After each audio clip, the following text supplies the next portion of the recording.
Welcome to the Reconnecting Roots Behind the Music podcast. My name is Mandy McCauley, your friendly neighborhood music supervisor. Joining me is Gabe McCauley, our TV show host, and my house bandmates, Dillon, Hodges, and Heidi Feek. Together we have conversations about the history and stories behind the songs we feature on our television show and Reconnecting Roots music albums, which you can find anywhere you can find an internet. Please enjoy.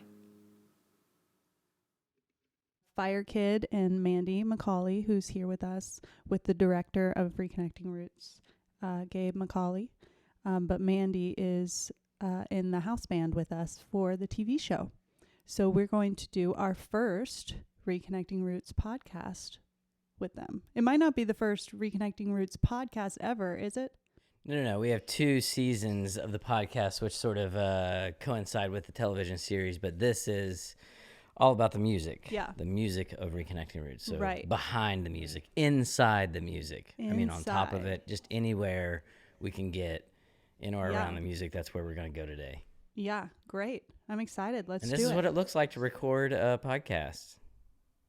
Wow. I've always wondered what Joe Rogan's life is like, and now I know. I've never wondered what Joe Rogan's life is like. I heard that he might be 5'3". Is that true? Have you met him, Gabe? I have not. Oh, I hear rain now over here in Yeah, Pottsville. definitely raining.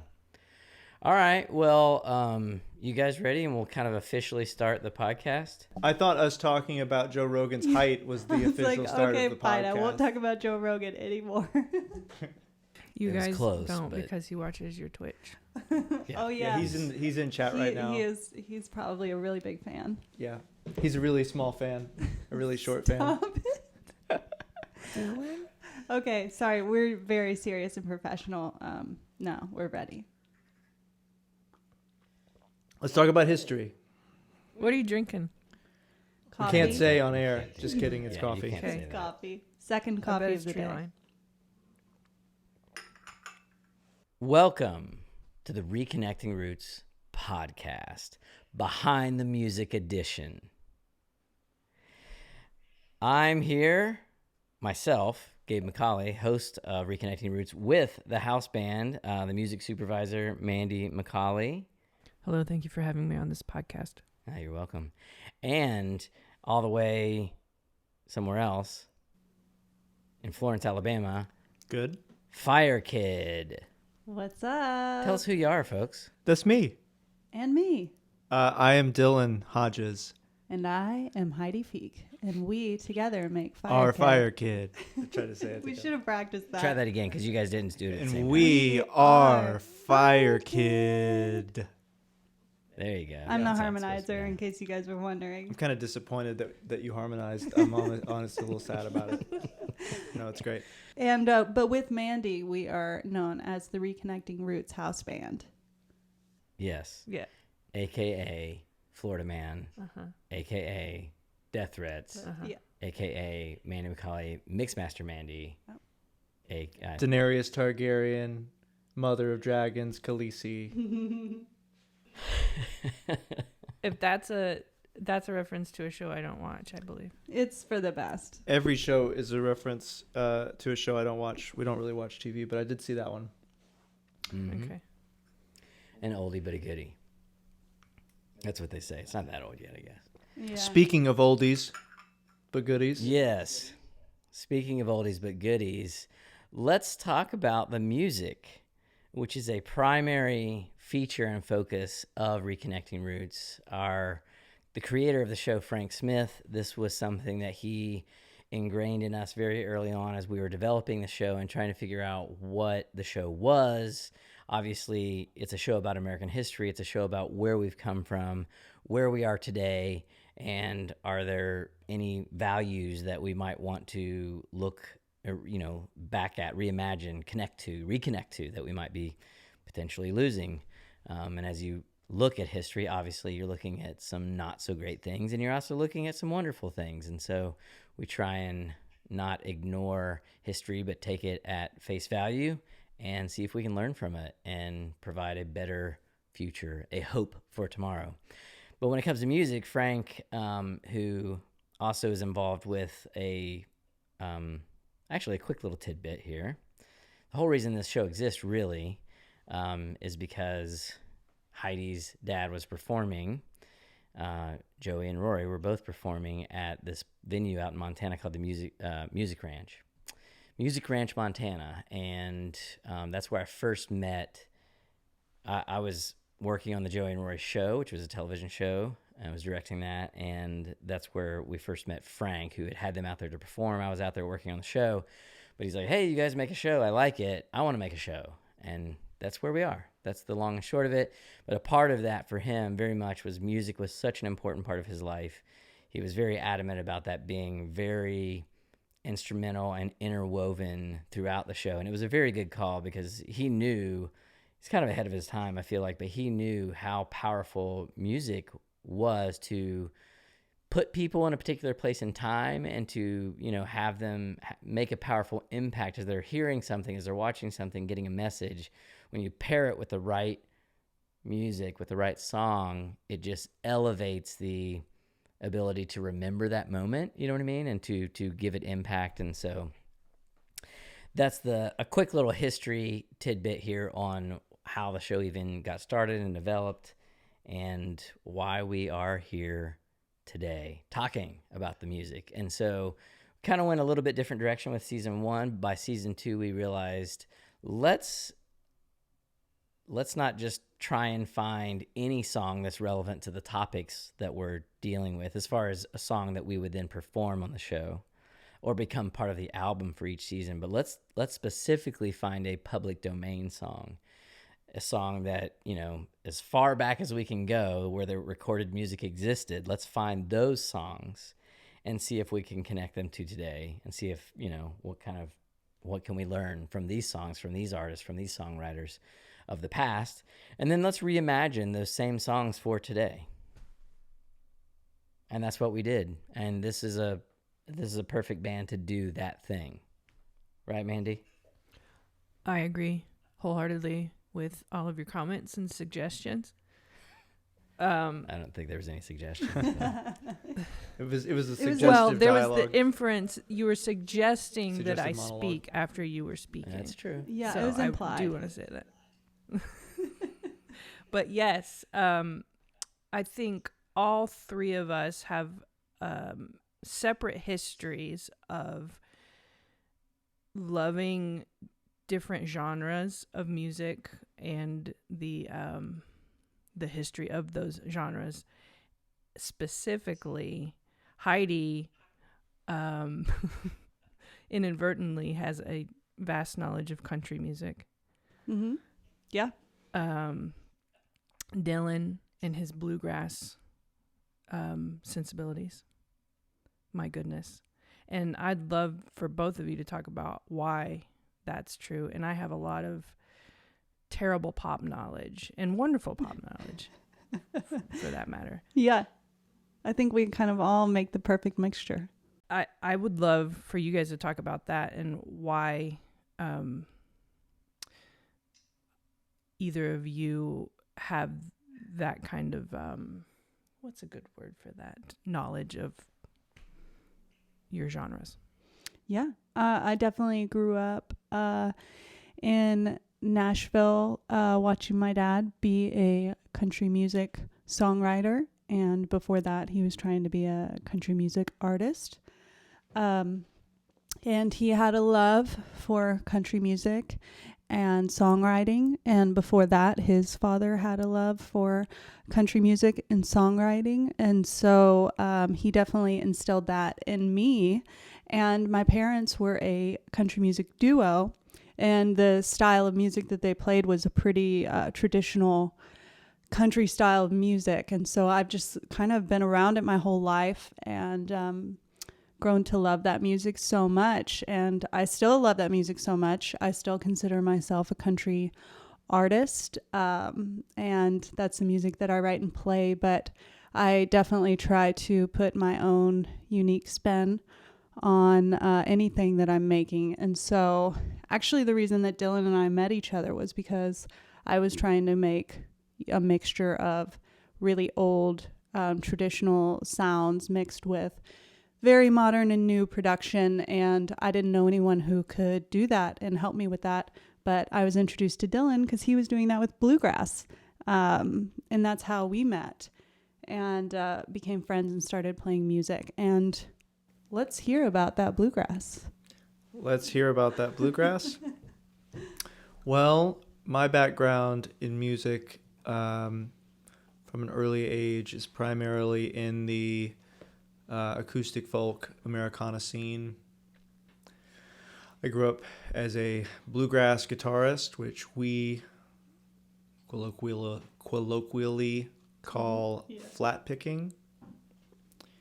And that's the name of the style. Why is it called that?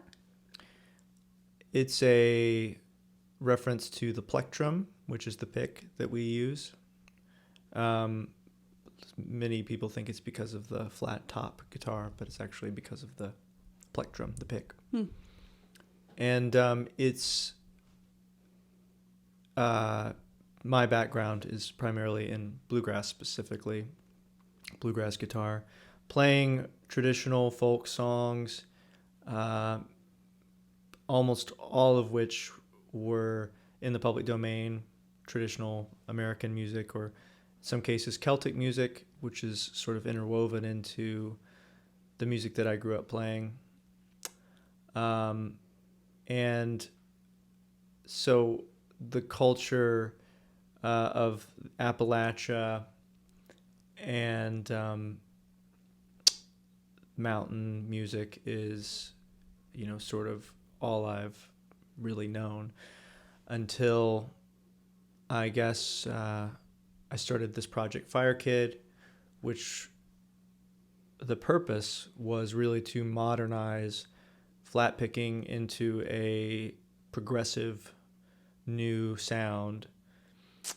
Something like, the only other person I ever heard do it was Dan Tominski did a collaboration with Avicii, many years ago now.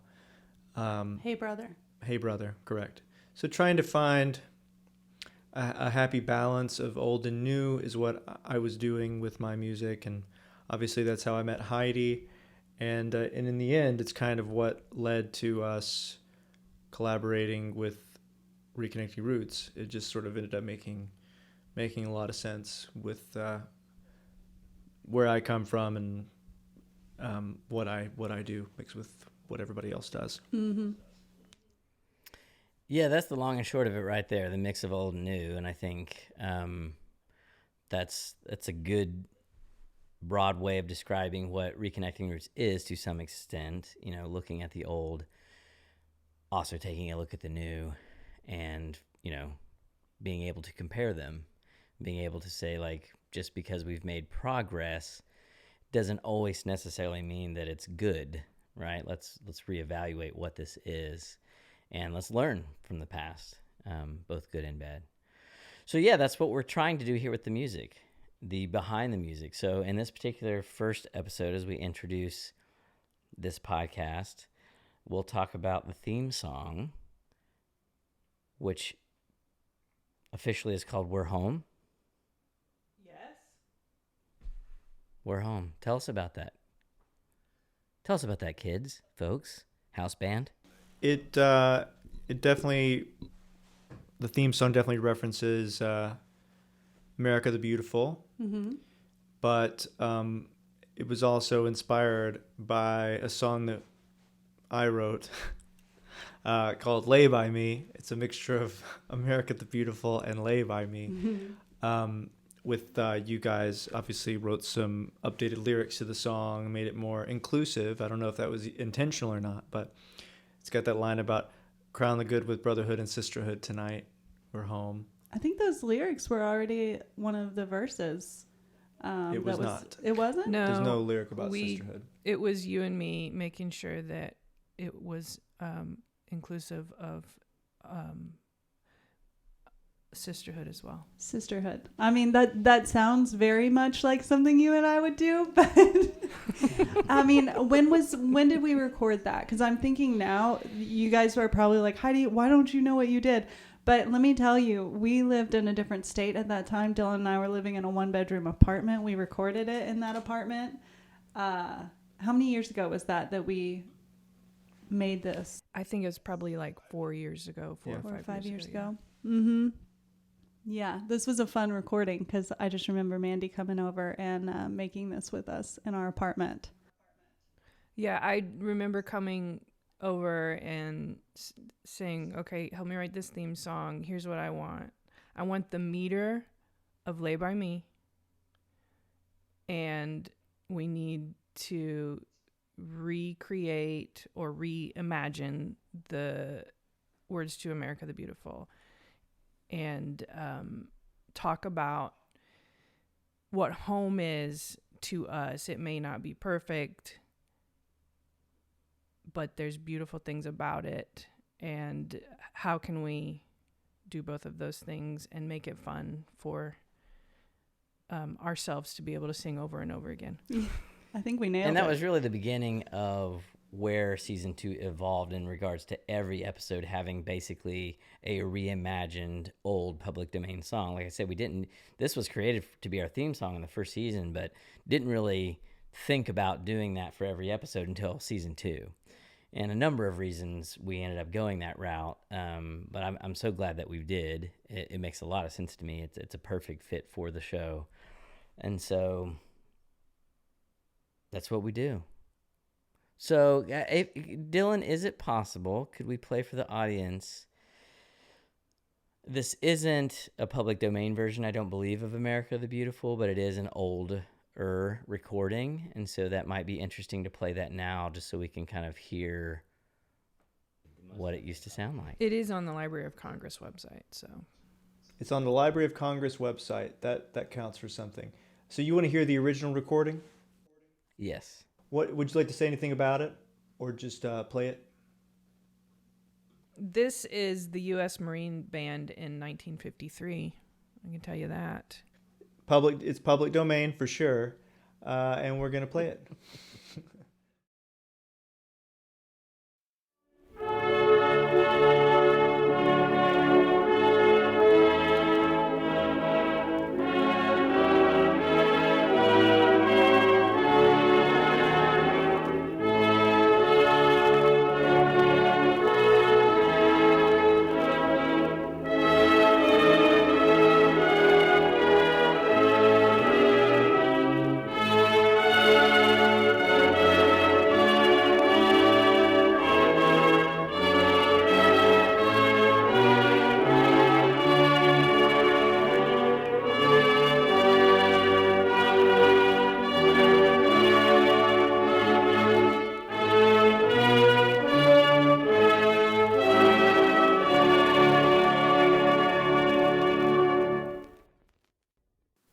Mama Sauce works with people around the world to bring their print projects to life. They believe print still matters. They specialize in equipment like letter presses, screen print press, and hot foil presses. They can also handle just about any other specialty finishing on their antique production equipment. That's why we chose Mama Sauce to print our vinyl jackets. And they look hot. You know, like hot sauce. Check out mamas-sauce.com for your print project. That's mamas-sauce.com. America the Beautiful was written by Catherine Lee Bates. She had published this as a poem, and then over the years, there was a lot of submissions for different melodies that were sent, but up until I believe it was let me see if I can find the year, maybe 1900, 1910, something like that. There was a choir master named Samuel Ward at the Grace Episcopal Church in Newark, New Jersey, and they never met, but he wrote the melody to her lyrics. And that was based on a hymn called Mother Dear Jerusalem. Wow. I mean, first off, I love that it's a woman that wrote that in the first place. That's awesome. An English professor, by the way. Get it, girl. Get it. Mm-hmm. Well, the way they collaborated, it sounds like the way people collaborate now. It's like Yeah. They met on TikTok in the DMs. They never met in person, but they did release music together. Yeah. It was a collab. It was a collab, yeah.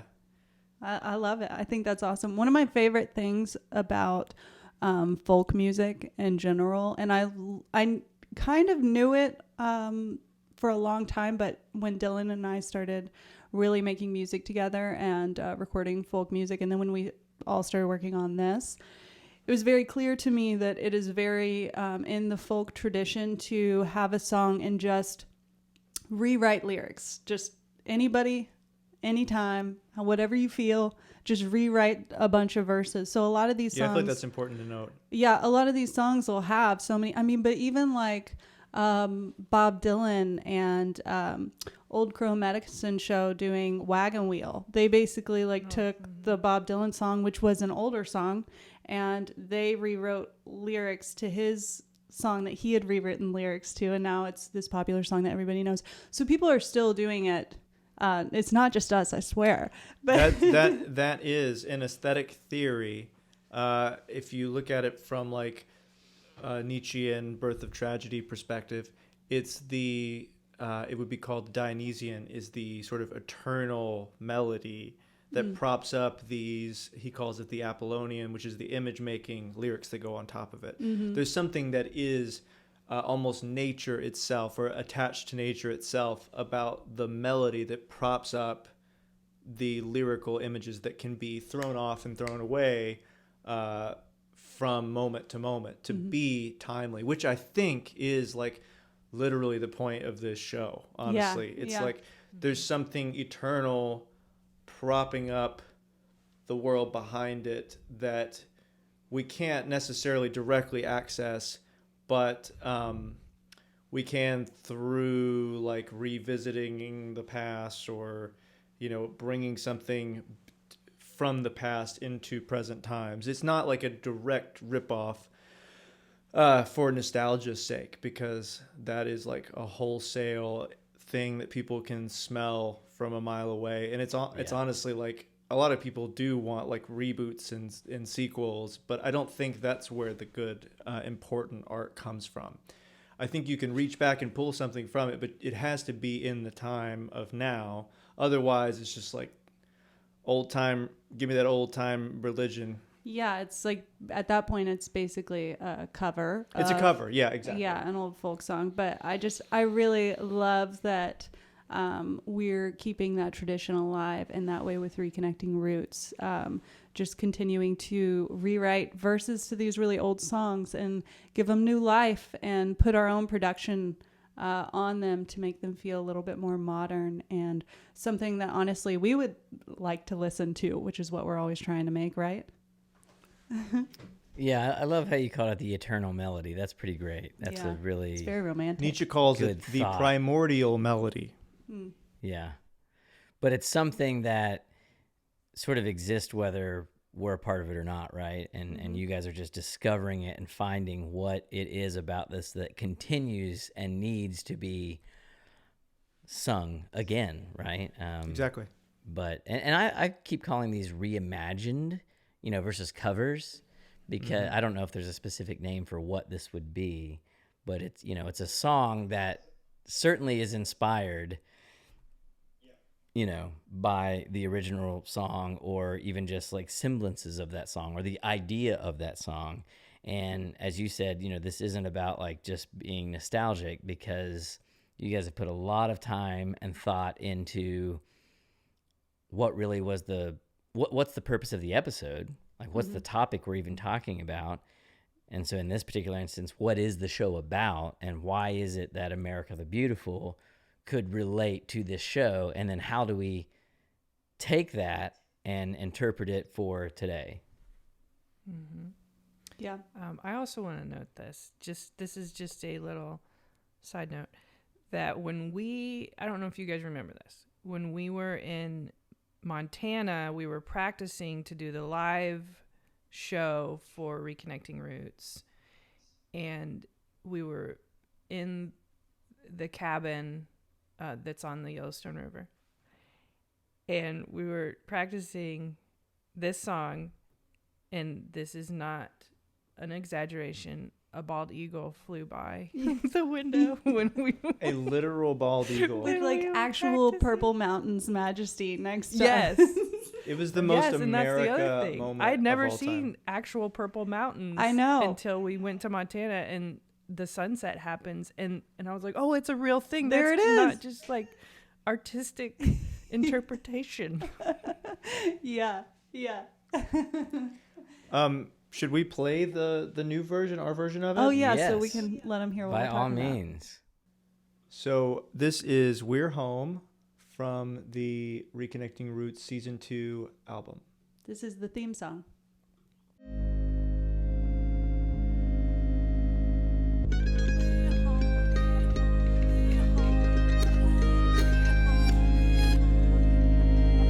Beautiful for spacious skies, amber waves of grain, purple mountains, majesties on the fruited plains. We're home.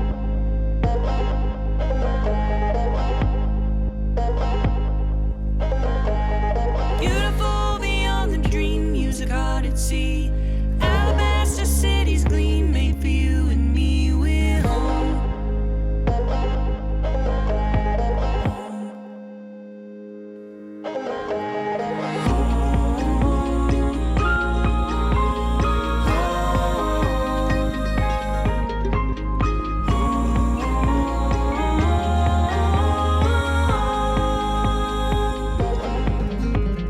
Beautiful for settlers' feet, never may they rest. A thoroughfare of freedom beat across the wilderness. We're home.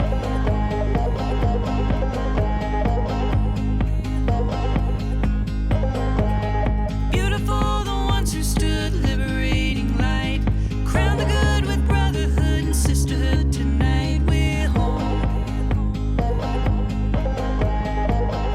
We're home. We're home.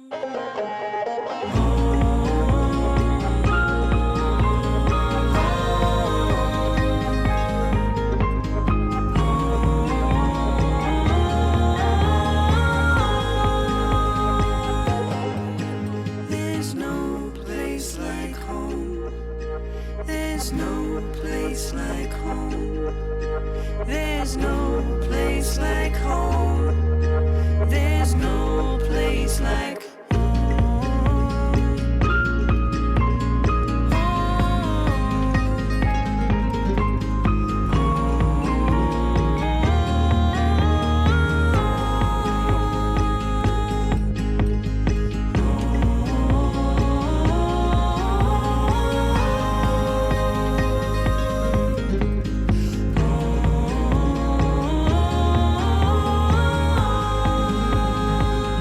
we're home. We're home. There you have it. I love that we are also all four in our homes. We're home. We're home. Yeah. I feel that Theme there's song no, for 2020. Yeah, there's no place like home. And 2021, Dilly. It's Oh, it's 2021 now. I know, but I just, yeah, everybody was home. Most people are still home, I guess. This, unless you have something you want to say, I wanted to talk about the production. I just wanted to talk about The Wizard of Oz. Okay, that too. I love it. I want to talk about some of the gear that we used when we recorded this. Okay. I know that we started out with just having Dillon fiddle around on the mandolin and acoustic guitar, and then like months later we built some other things. I know that you used the Melodyne, right? For some The stuff. Mellotron? Oh, what did I say? Melodyne. That's We I mean, probably used He that probably too. did We use probably that too. I don't think we did use Melodyne for this because I don't think any of us could afford it. I don't remember. Yeah, I did use Melodyne on that recording because we had so many vocals stacked. I think in the end we had less vocals. Like this is probably the third version of the song that ultimately made it because we ended up working a little bit with my friend Willie Breeding on this. Yeah. We had the Prophet. No. So on this one, the instrumentation is my banjo. I was playing some clawhammer banjo on it. Did some like mandolin on it, obviously some acoustic guitar. A lot of the ambient sounds in the background, like the woos and the rises and stuff like that, are reversed acoustic guitars to create kind of an ambient atmosphere effect. But everything else on the track, besides a couple like little mellotron things here and there, is the Tempest, which was Oh yeah. Roger Lynn designs drum machine and 6-voice synthesizer. And I don't have it anymore. I sold it. But I think a lot of the early, especially season 1 stuff, was like mostly the Tempest, including we made a record on you, Mandy, and it's almost the only instrument on the whole thing. It's really a wonderful little diverse box. And at the time I got it, it was popular, but nowadays it has like a serious cult following on the internet. People really love it because it's not really trying to be one of Roger Lynn, one of his old drum machines like the Lynn drum, the LM2. He has taken from the past and created something new. He has synthesized a new instrument from his past. Nice. But you guys don't know anything about that. And we also finished up recording and did this with Willie, our friend Willie Breeding. Yeah, that's what I was saying. Yeah, and so he's not here with us. I wish he was here with us, but he worked with us on this too. Yeah, this last version we did most of the season 2 record. We polished off with our friend Willie. Mm-hmm. At True Blue Recording Studios. Yeah, we were at his studio. Yeah. Before I want to jump into the changes, like the decisions behind why make America the Beautiful sound like this, and like what did you keep from that original recording, either in inspiration, lyrics, etc., and what motivated you to make the changes that you made? Well, I think mostly what we kept from the original was some lyrics and the spirit of the melody. A lot of times when we work on these public domain songs, we'll keep the melody almost exactly intact and change the lyrics. But this one was, like you said, the first one we did. So what we ended up doing on this one was we kind of just took a hint of the melody and kept a lot of the lyrics. So this one maybe is the most derivative work, as in doesn't identify as closely to the original as a lot of the other songs on the record. But I think mostly because I didn't really work on the lyrics as much as you and Mandy did, but I think mostly what was kept was like a lyrical content and then like the spirit of the melody. Mm-hmm. Is that about right? Yeah, guys? I would say that's accurate. I think Heidi and I both, I know I'm speaking for you and you can tell me if I'm wrong, okay. But one of the things I look for when I'm writing a song is the feeling of the words and taking the feeling of the words and putting them in the feeling of the production. And for this, the bridge of making the lyrics so simple of "There's no place like home" just lets you sit in the feeling of being home, being peaceful, a more dreamlike reverb within that, within the vocals. That's all I got. And did Judy Garland inspire you? Of course she did, but I would also say Pink Floyd inspired me. But I do think about maybe this is just my college upbringing, but I can't think of Dark Side of the Moon without thinking of Wizard of Oz. And I learned a lot from Pink Floyd of resting in the simpleness of the lyric. Mm-hmm. Because we take within the verses, it's a lot of words, but the idea in the hook is so very simple of we're home and there's no place like home. Yeah. I also love that it's obviously a nod to a very American film, classic film, The Wizard of Oz. And it's very American. It's very, that's where we live. That's where we're from. And, cinema and film is just another thing that we have had to offer as a place, a country.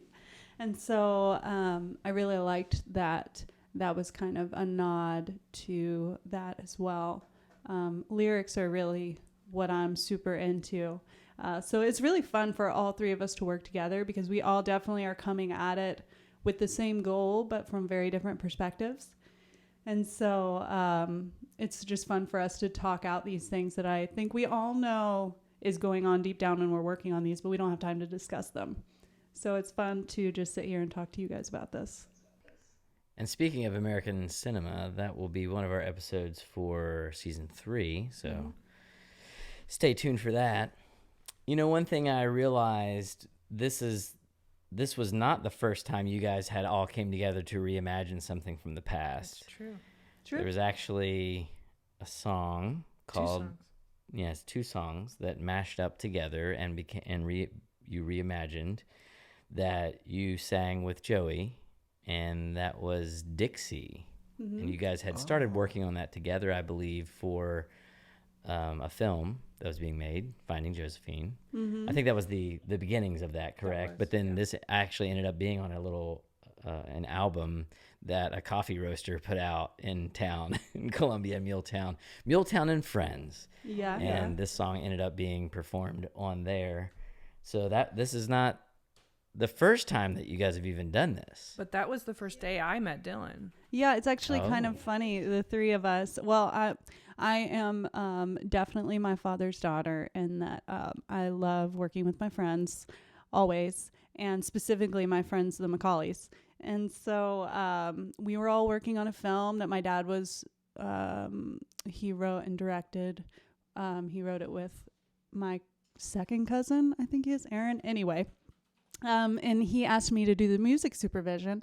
And so my idea, it was a Civil War film. And what I wanted to do was take some more modern songs, which we did the Bee Gees' Stayin' Alive. And I wanted to do it with basically like a 3-piece traditional band. And I wanted to do several songs like that. And then I wanted to do this version of Dixie with my stepmother and Mandy and me singing, and having my friend at the time, he was just my friend at the time, Dillon, helping us with the instrumentation because he's a genius. And if Mandy and I are going to sit in there and figure out all this on instruments, it's going to take about 3 times as long as it would take Dillon to. So I asked Dillon to come in and help us. We had one day in the studio, and Mandy and I were kind of in charge of doing this, and she met Dillon. We all had so much fun in the studio. Fast forward, I'm now married to Dillon, and we're still working on music and soundtracks, and still reimagining your lives together. Yeah, it's funny how on brand we all are.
are not forgotten. Look away, look away, look away, Dixieland, Dixieland, where I was born early on one frosty morning. Look away, look away, look away, Dixieland.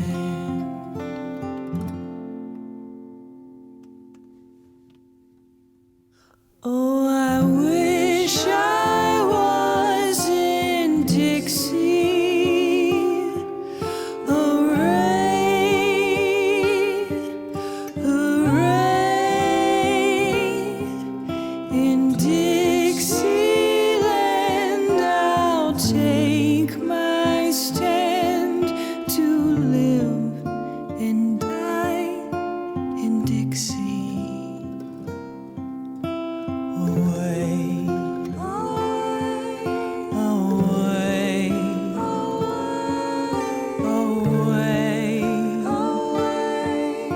away,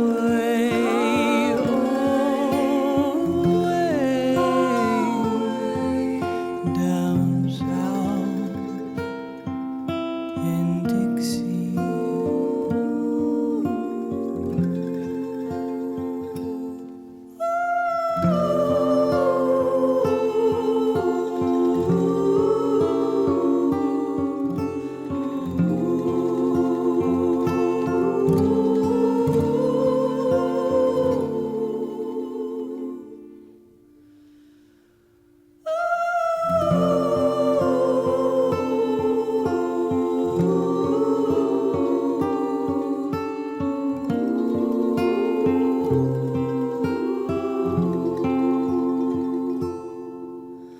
Away, away, away,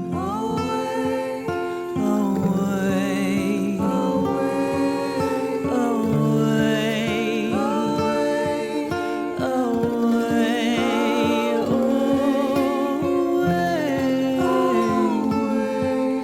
down south in Dixie.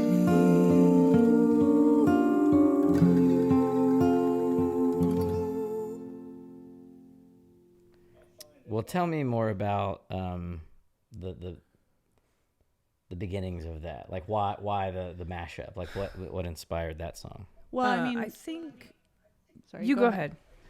Well, I mean, Dixie, it's a mashup between Dixie and the Girl I Left Behind, which are both traditional, like, Civil War era songs.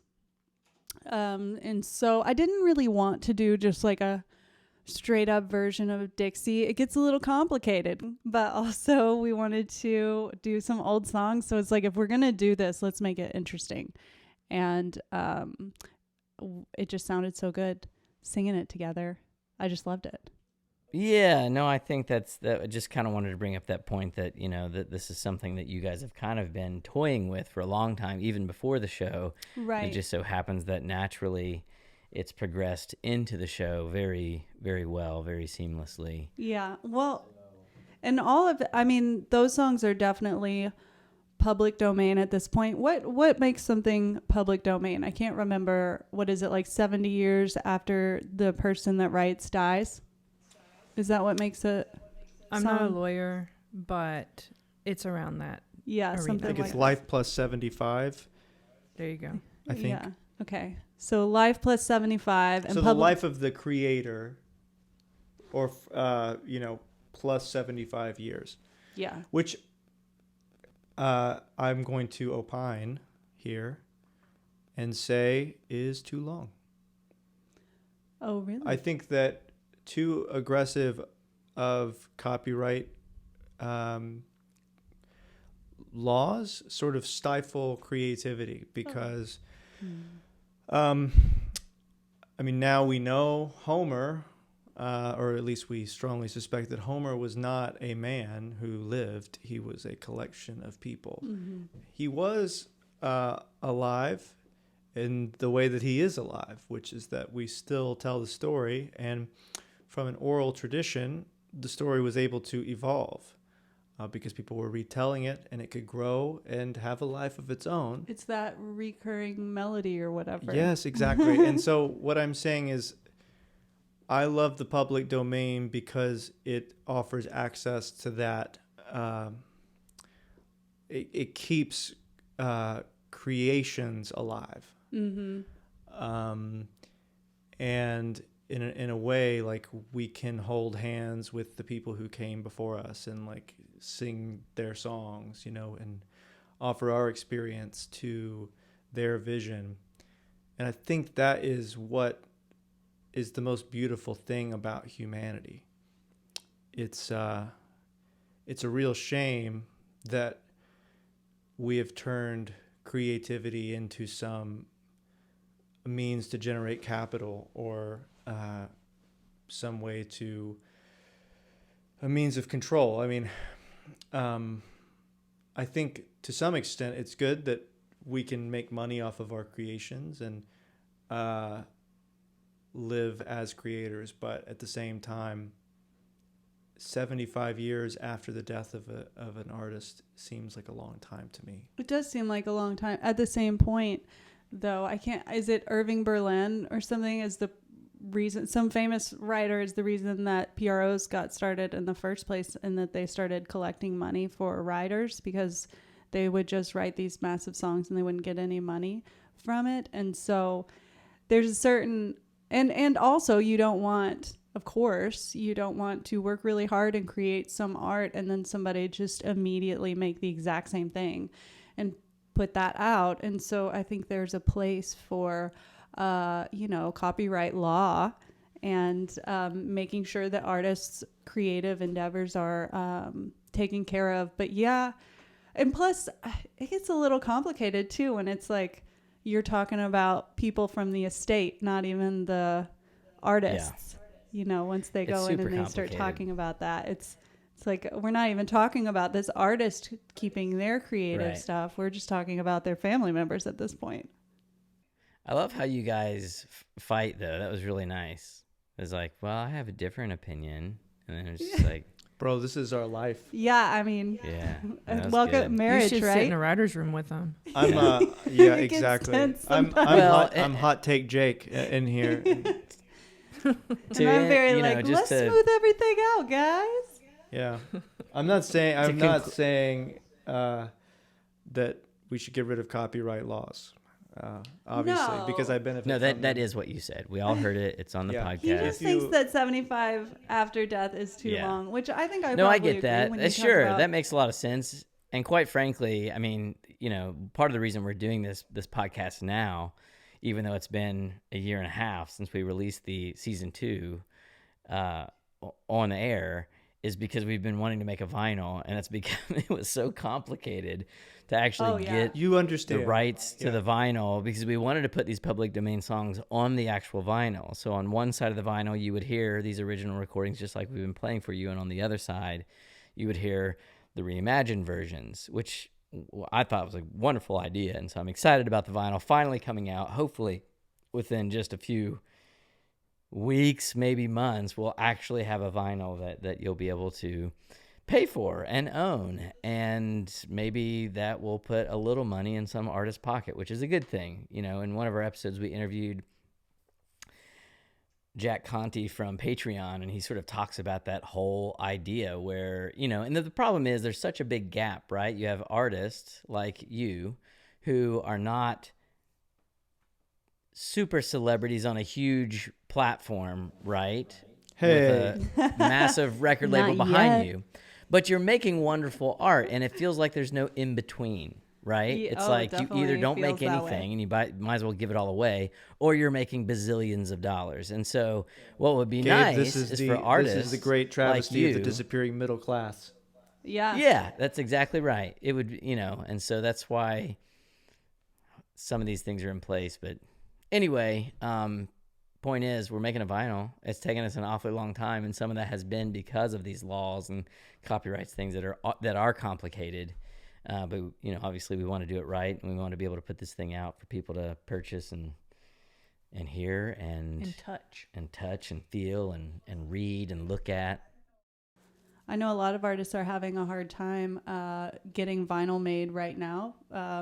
With the pandemic and everything, a lot of things are more difficult. And I know a lot of smaller artists are pretty upset because a lot of larger artists are getting their vinyls made, and it's pushed every single person back. And so they're upset. But it sounds like you guys got this done well in advance, because I know how long it takes to get vinyl made. So I can't wait to be able to. You guys get that PBS cred to get your stuff made, I guess. We'll see. PBS stars over here. We're working on it. Oh, to be a star on PBS. Well, I feel like this has been a wonderful conversation about America the Beautiful / We're Home. Yes. And an introduction to our house band, our music supervisor for Reconnecting Roots. This is it. This is who these people are. This is what they do. Thanks for listening. Thanks for having us. And cut. You can visit reconnectingroots.com to buy our Season 2 vinyl. Side A has the old-timey recordings, and Side B has our reimagined versions of the same songs. You can also find out how to watch our show on real live TV or on the internets at reconnectingroots.com. Thanks for listening. And I guess to make it look like we have meaning in this world, you could like and subscribe or leave nice reviews wherever you're listening to this podcast. Apparently right now, that's what success is supposed to look like. You know what? Make your own choices. Maybe go outside and experience nature. Look a human in the eye and have a conversation. Like and subscribe to humans in front of your face. Invest in them the way we all invested in Bitcoin in 2021. Except your currency is your time and love. Go do that. Go out and love. That sounds better. Okay, see you next time. Bye.